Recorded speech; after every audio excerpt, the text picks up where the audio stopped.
প্রতি বছরের মতো এবারও রাশিয়ার বার্ষিক সংবাদ সম্মেলনে অংশ নিলেন প্রেসিডেন্ট ভ্লাদিমির পুতিন। দেশটির অভ্যন্তরীণ বিভিন্ন বিষয়ের পাশাপাশি উঠে আসে রাশিয়া ইউক্রেন যুদ্ধের বিষয়টিও। পুতিন দাবি করেন, ইউক্রেন যুদ্ধে প্রতিদিনই নিজেদের লক্ষ্যে এগিয়ে যাচ্ছে রুশ সেনারা, দখলে নিচ্ছে বিভিন্ন গুরুত্বপূর্ণ অঞ্চল।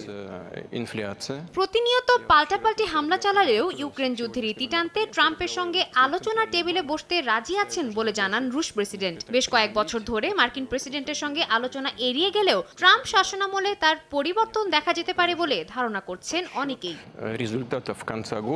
সংবাদ সম্মেলনে রুশ সেনাদের সঙ্গে দ্বৈত সামরিক মহড়ায় অংশ নেওয়ার জন্য যুক্তরাষ্ট্রের প্রতি আহ্বান জানান পুতিন। রাশিয়ায় তৈরি ওরেশনিক ক্ষেপণাস্ত্র নিয়ে পশ্চিমাদের ধারণা দূর করতেই এই প্রস্তাব তুলে ধরেন তিনি। রাশিয়ার কুর্স্ক অঞ্চলে অবস্থানরত ইউক্রেনীয় সেনাদের বের করে দেওয়ার হুঁশিয়ারি দেন প্রেসিডেন্ট। একই সঙ্গে মঙ্গলবার লেফটেন্যান্ট জেনারেল কিরিলভকে তার বাসভবনের সামনে গুলি করে হত্যার কথা উল্লেখ করে ইউক্রেনীয়দের সন্ত্রাসী আখ্যা দেন পুতিন। এদিকে কুর্স্কের সম্মুখ যুদ্ধে উত্তর কোরিয়ার শতাধিক সেনা নিহত এবং প্রায় 1000 সেনা আহত হয়েছে বলে দাবি করেছেন দক্ষিণ কোরিয়ার এক আইন প্রণেতা।